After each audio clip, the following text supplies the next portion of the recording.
Muy buenas tardes, agradecido por la invitación que me hacen para conversar sobre este importante tema que ha sido intitulado a manera de pregunta. ¿Es útil la flujometría Doppler en gastrosquisis?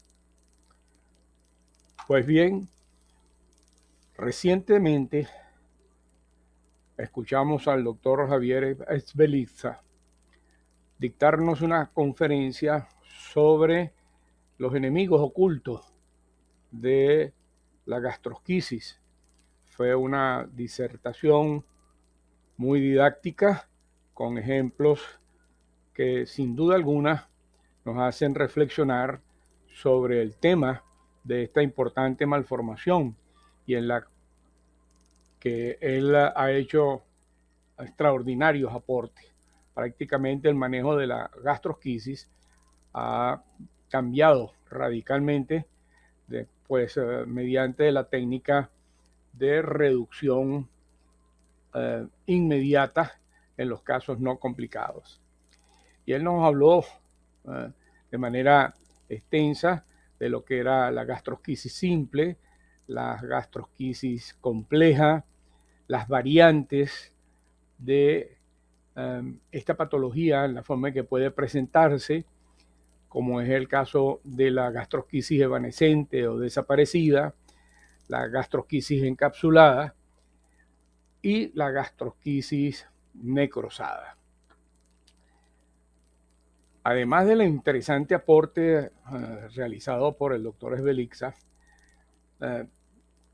hasta ahora el mecanismo de esta malformación navega en el campo de las hipótesis y es por eso que nosotros, en base a la experiencia obtenida, nos permitimos formular también nuestra hipótesis y pensamos que se trata de un sitio anormal, primario, de posición del intestino con respecto al cierre de la pared del cuerpo alrededor del pedículo vascular intestinal. Es decir, que se trataría de un complejo o un continuum de ectopia intestinal primaria por el trayecto aberrante o ectópico del conducto ónfalo-mesentérico. Entonces, y por supuesto, al existir este trayecto aberrante, los vasos y las asas intestinales se encuentran por fuera de la pared abdominal en un sitio diferente al que tiene el anillo umbilical por donde protruye pues los vasos umbilicales. En circunstancias normales ya sabemos que en las etapas iniciales del desarrollo las asas intestinales y los vasos onfalomesentéricos estarían en ese pedículo original conocido también como conducto onfalomesentérico. Muy bien, el trabajo de Javier Belixa prácticamente ha conmocionado al mundo de la ciemopatología al despertar la posibilidad de que en aquellos casos no complicados se proceda a realizar un procedimiento que él denominó simil exit. Desde el mismo momento en que él presentó sus trabajos originales, nos hicimos entusiastas seguidores y nos dispusimos a aplicar esta estrategia metodológica en todos nuestros casos. En el presente video pueden ustedes observar el bebé colocado entre las piernas de la madre, el cordón umbilical todavía conectado a la placenta, lo cual permite que mientras esta no se desprenda, el bebé está recibiendo un aporte importante de oxígeno.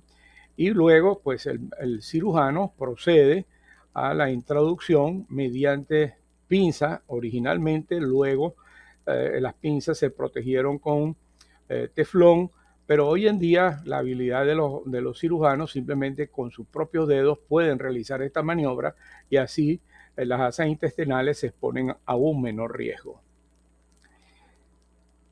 En el año de 1997 tuvimos la oportunidad de leer el trabajo de Alfred Abou-Damed, el cual señalaba o realizado en los vasos, en la arteria mesentérica, tratando de utilizar la onda de velocidad de flujo como un elemento predictor acerca de las posibles complicaciones en la gastrosquisis. Y ellos concluyeron que la velocimetría Doppler en la arteria mesentérica superior y en sus ramas no predice, ¿verdad?, el pobre resultado neonatal en fetos con gastrosquisis, y que el diámetro mayor de 10 milímetros de entre las 28 y 32 semanas parecía ser el mejor predictor del pobre resultado neonatal. En ese momento nosotros nos preguntamos, ¿no es más lógico pensar que la información más confiable de la perfusión de un órgano se obtiene de un índice entre flujos arteriales y venosos? Es decir, entre flujos aferentes y eferentes. Resultaría lo lógico, porque los flujos arteriales se obstruyen en su totalidad o muestran un compromiso cuando realmente el anillo está comprimiendo de tal manera la arteria que hace desaparecer sus velocidades diastólicas. Pero lo importante es, existen flujos venosos de retorno que nos digan que ese órgano está bien perfundido. Bueno, basados en esa hipótesis, nos dimos a la tarea de repasar profundamente todos los datos anatómicos concernientes a las ramas del tronco celíaco y el nacimiento de los vasos mesentéricos, que en estos casos se dirigen pues hacia las asas intestinales que flotan libremente en la cavidad amniótica, en un punto aparte del cordón umbilical. Y esa trayectoria pues nos puso sobre la pista que era posible obtener una onda de velocidad de flujo tanto de arterias como de venas sobre el anillo para conocer pues hasta dónde la rigidez de ese anillo o el diámetro del mismo podía modificar las ondas de velocidad de flujo. Y eso dio como resultado un trabajo que fue publicado en la revista de la Sociedad Peruana de Obstetricia y Ginecología hace algunos años atrás. Ese trabajo fue intitulado Índice Veno o Vena Arteria de Vasos Mesentéricos en caso de gastrosquisis, una nueva herramienta pronóstica. El impacto de este trabajo nos los da una invitación que recibimos por parte del Congreso Europeo de Ginecología y Obstetricia en el año celebrado en el año 2020 en París, donde se iba a tocar un tema sumamente interesante, un manifiesto para derramar ideas brillantes en ginecología y obstetricia, transmitiendo así los hallazgos más vanguardistas en el campo de la ginecología y la salud de la mujer. Bueno, no pudimos cumplir con esa invitación por razones de índole que no vienen al caso mencionar. El hecho es de que en el año 1998 nosotros habíamos presentado una conferencia sobre el uso del Doppler a color en la evaluación de los vasos sanguíneos fetales y señalamos que era importante seguir la trayectoria de los vasos mesentéricos que en condiciones normales tienen un ángulo de inclinación hacia la pelvis, la arteria mesentérica superior. En los casos de gastrosquisis de un falocele, pues eso sería en dirección hacia la pared abdominal anterior y tiene una trayectoria ascendente en los casos de hernia diafragmática. Así podemos nosotros visualizar con la flujometría Doppler a color cuando esos vasos mesentéricos se dirigen hacia la pared abdominal anterior, muy cerca de los vasos umbilicales. Y también podemos evaluar y sospechar cuando hay tumoraciones intratorácicas si la arteria mesentérica tiene una trayectoria ascendente hacia el tórax, las probabilidades de hernia diafragmática son realmente elevadas. Vean ustedes en un estudio ecográfico de 11 semanas que podemos sospechar la existencia de gastrosquisis, un estudio transvaginal. Vean ustedes aquí esta masa que nos llama la atención y se nos muestra independiente del cordón umbilical. Por otra parte, al seguir el caso y más adelante y hacer el Doppler a color, nos damos cuenta cómo del tronco celíaco nacen las arterias mesentéricas y estas se dirigen hacia la pared abdominal anterior. Otro caso con cámara gástrica in situ, que es importante saberlo. Fíjense ustedes en la trayectoria de la arteria mesentérica a este nivel. Por otra parte, entonces, podemos identificar claramente tanto la arteria como las venas mesentéricas y colocarnos con el volumen de muestra cerca del anillo por donde emergen dichos vasos y van a perfundir las asas intestinales. El Doppler a color también nos permite evaluar la perfusión de esas asas. Inclusive podemos obtener ondas de velocidad de flujo a nivel de esos pequeños vasos. Es así entonces como surge la idea de que obteniendo la onda de velocidad de flujo de ambos vasos, es decir, de manera simultánea, podemos nosotros establecer un índice entre el pico máximo de velocidades sistólicas en la arteria y las velocidades en la vena umbilical y obtener un índice. Aquí vemos que el cálculo es muy fácil. Medimos el pico sistólico y aquí vemos pues las velocidades de la vena mesentérica.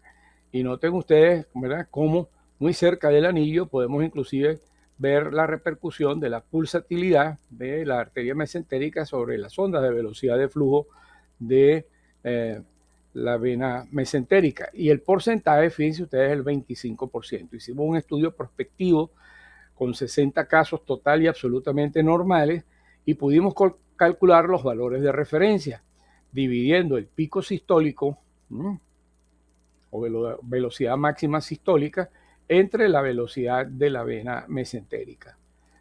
Y bueno, por supuesto, la división de esto multiplicado por 100 nos da el índice veno-arterial expresado porcentualmente y los valores de referencia fueron de 26% más menos 6, incluyendo las dos desviaciones estándar, es decir, que estamos por encima del 1.65 positivo y negativo del puntaje Z-score.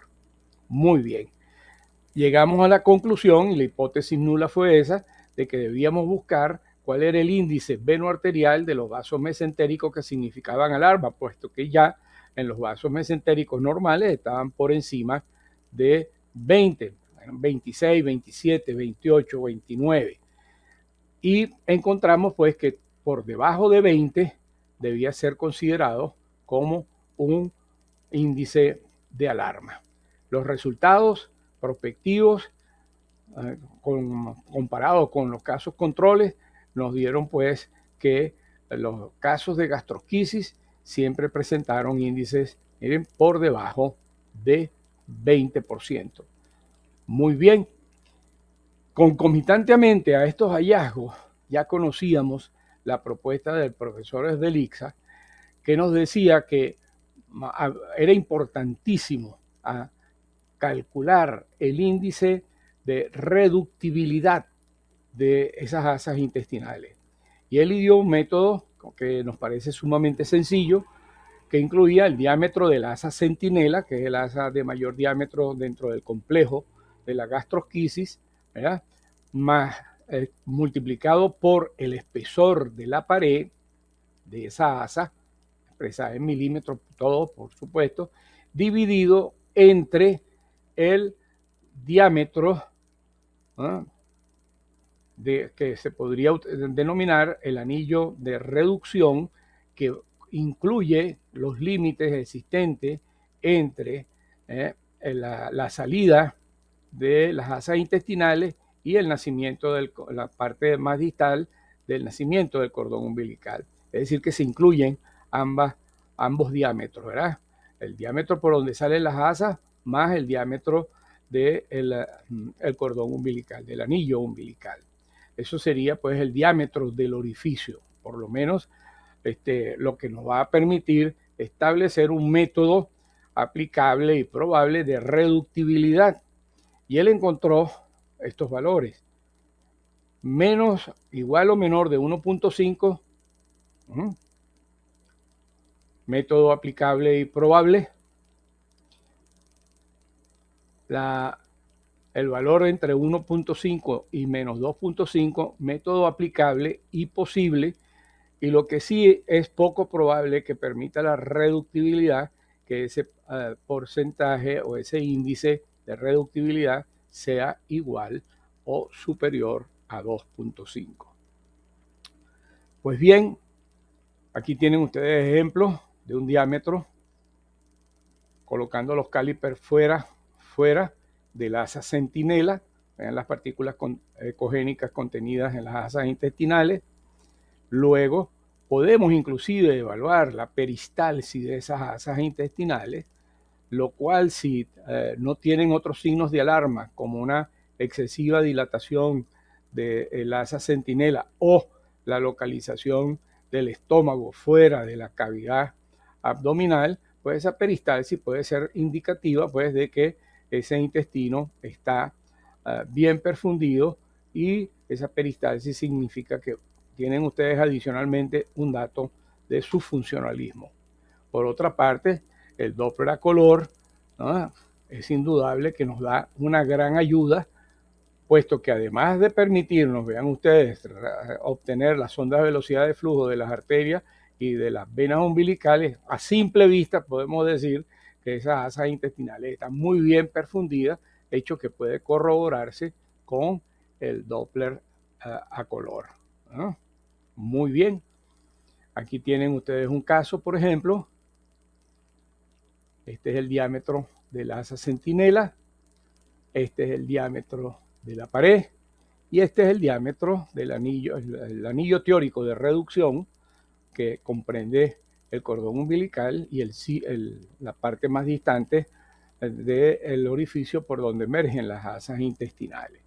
Entonces, si el valor está ubicado en 1.5 o menos, el método de reducción es aplicable y probablemente tenga un buen resultado. Además de esto, existe en la página de los trabajos del doctor Svelica cómo se puede calcular. Simplemente proporcione el grosor de la asa centinela en milímetros, el espesor de la pared, el diámetro del defecto, que incluye tanto el cordón como el orificio de salida de las asas, y le calcula automáticamente el índice de reducción.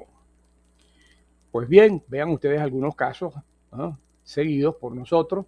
Aquí tenemos el diámetro del asa centinela, el diámetro de la pared, y tenemos un índice venoarterial de un 26%. Esto nos permite contemporizar con el caso, y de acuerdo a la curva de crecimiento del bebé, la cantidad de líquido amniótico normal, la presencia de peristaltismo en el intestino, buena perfusión de las asas más este índice, bueno, ir llevando el caso con un control semanal o cada 15 días, de acuerdo pues a las variables que encontremos. Una vez que se programa la cesárea electiva, aquí pues ya el bebé entre las piernas de la mamá, con el cordón umbilical conectado, se procede a la reducción y aquí ustedes tienen el resultado final. Muy bien.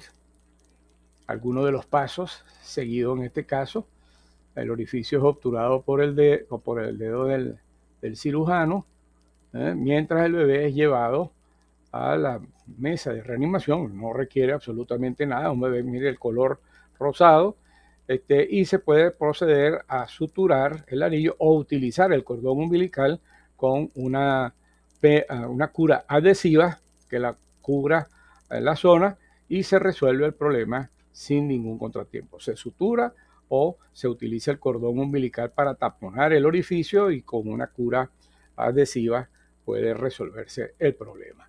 En otras circunstancias, como este caso de la doctora Natacha Larrazábal, fíjense ustedes, el índice venoarterial de un 14%, una asa intestina intraabdominal sumamente distendida, ¿eh? Y vean ustedes el asa centinela con un grosor de pared excesivo, inclusive se ven estas digitaciones acá y por supuesto el resultado es catastrófico. En este caso tuvieron que hacer una resección muy amplia, el bebé falleció por complicaciones, ¿no? Existían áreas de necrosis transmural con peritonitis aguda, además existía un divertículo de Meckel. Esto es indudablemente una gastrosquisis complicada. Otra gastrosquisis complicada es la que ya observamos al principio de la exposición.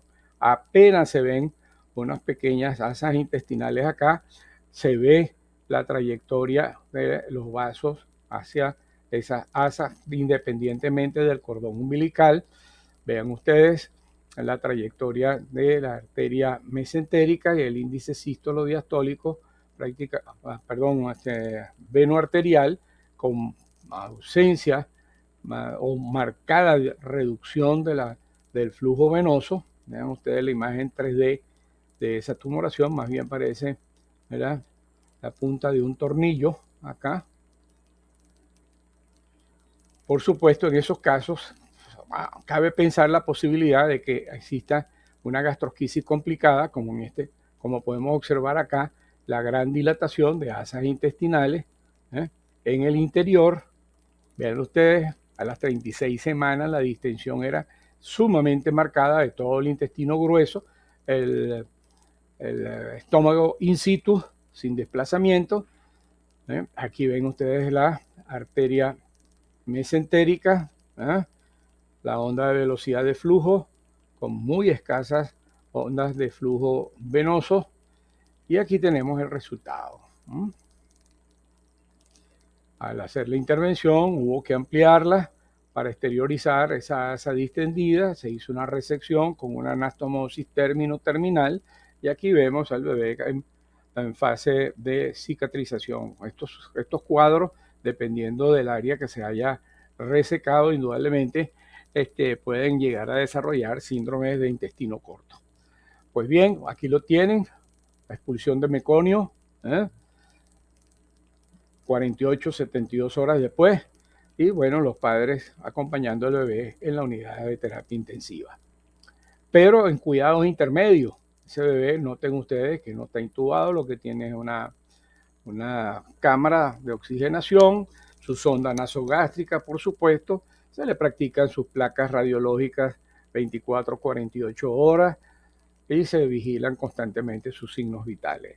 El índice venoarterial de vasos mesentéricos normal, pero con las imágenes intraabdominales quísticas, apuntan hacia una gastrosquisis complicada o compleja, y ahí cambia totalmente el pronóstico. Vean la gastrosquisis acá y vean estas imágenes inclusive con paredes hiperecogénicas. Muy bien. Aquí lo tienen, el mismo caso, para detallar las imágenes pues el contenido abdominal.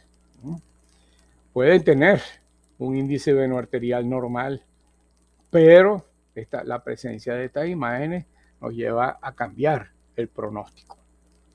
Tal como este otro caso de Natacha Larrazábal y su equipo, ¿verdad?, con una marcada dilatación del intestino grueso. Quiere decir, y ya acercándonos hacia el final de nuestra presentación, que nosotros podemos agrupar una serie de parámetros para crear una puntuación pronóstica. Esa puntuación pronóstica la dicotomizamos entre presencia sí y ausencia no. Índice venoarterial mayor del 20%, diámetro del asa centinela menor de 20 milímetros, grosor de la pared menor de 2 milímetros, peristalsis presente, cámara gástrica in situ sin dilatación.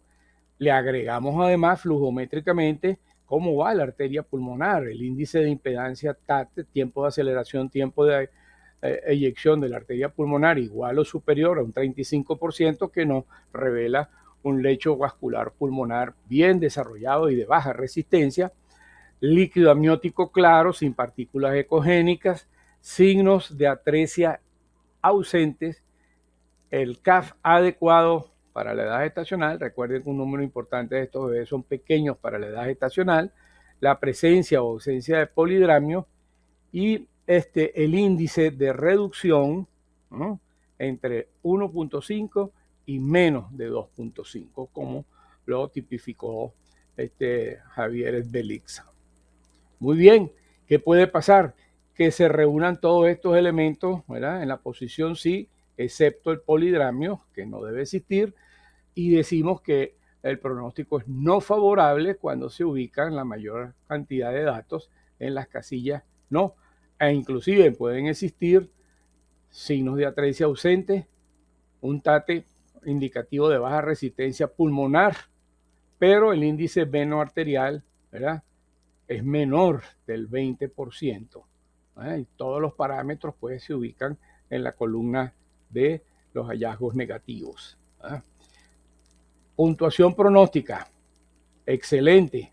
Les muestro un caso acá, inclusive con el TATE de la arteria pulmonar de 37%, resultado favorable, y un caso pues de desfavorable como el presentado pues por el grupo. Dos casos presentaron ellos, la doctora Natasha Larrazábal.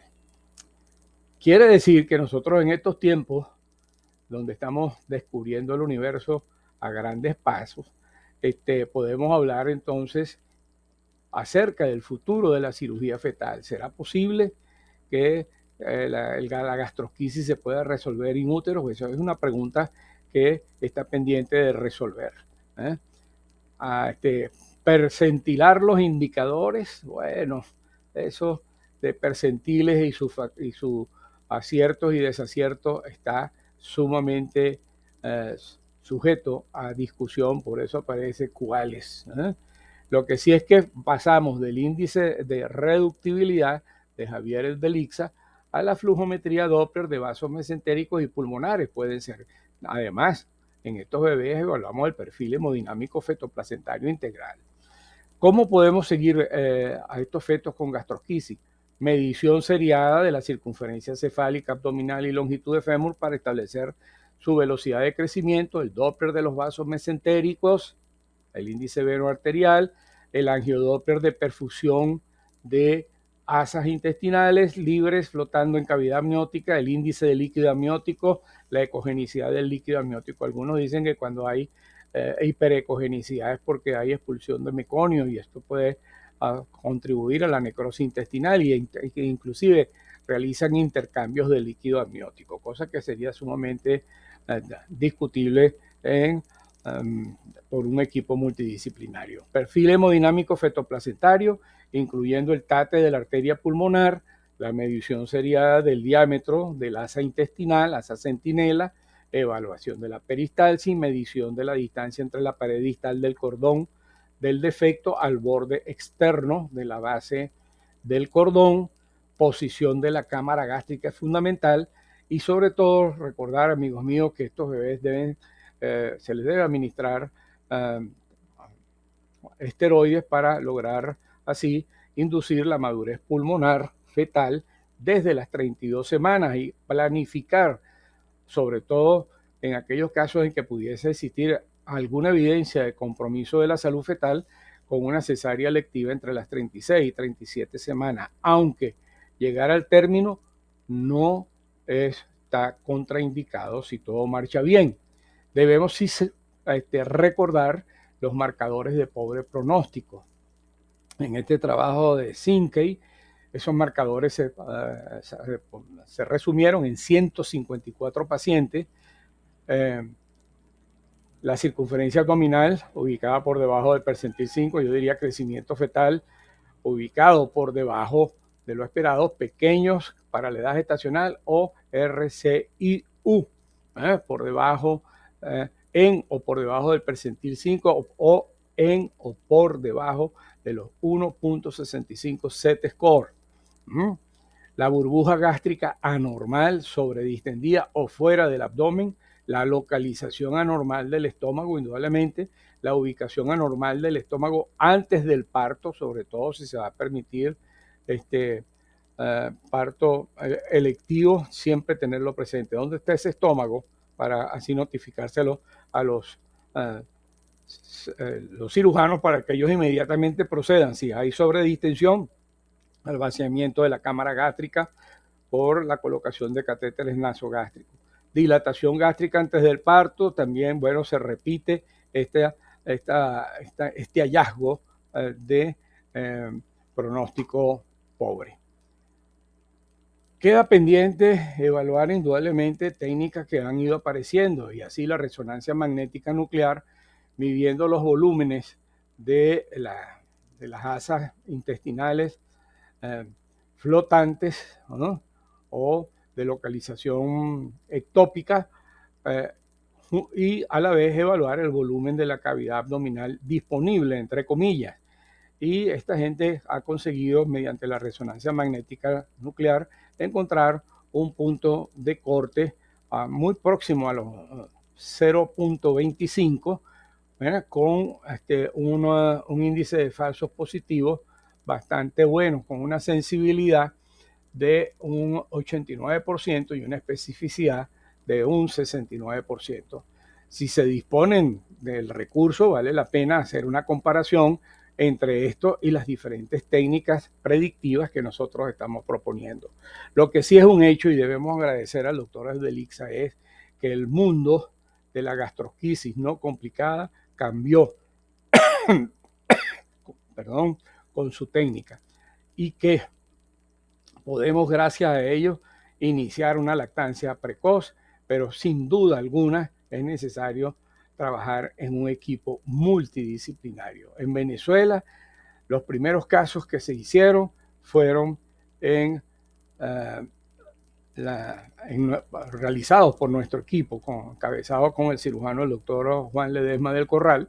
Se hicieron casos también, otros casos aquí en Valencia, se hicieron casos en el estado Yaracuy con la doctora Yolimar Martínez y su equipo, y en el estado Táchira con el doctor Suárez y su equipo.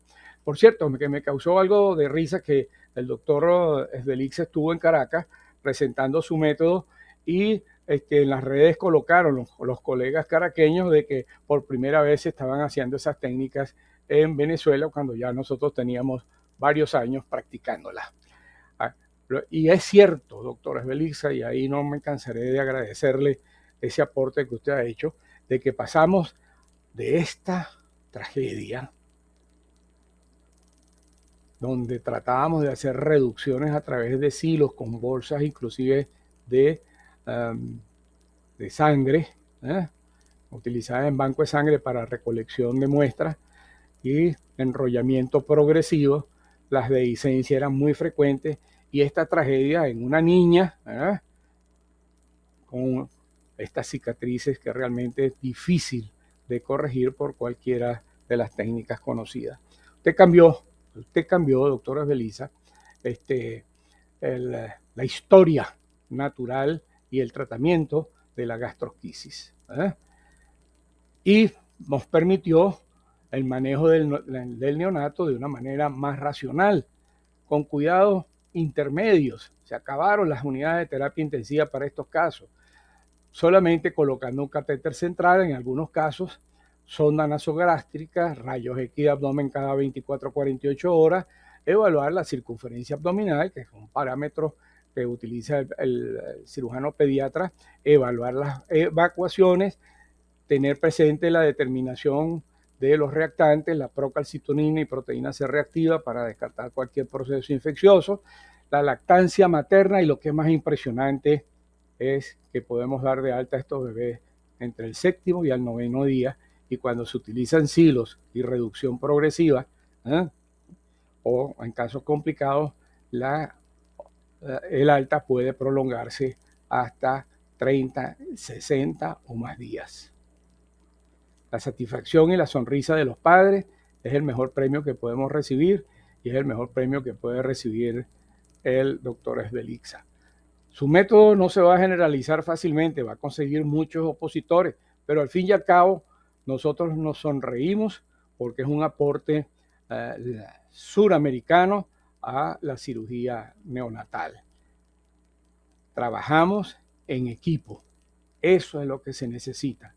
Todos identificados con la técnica, todos sabiendo qué es lo que van a hacer para garantizarle pues a esos padres el disfrute de sus niños vivos y sanos.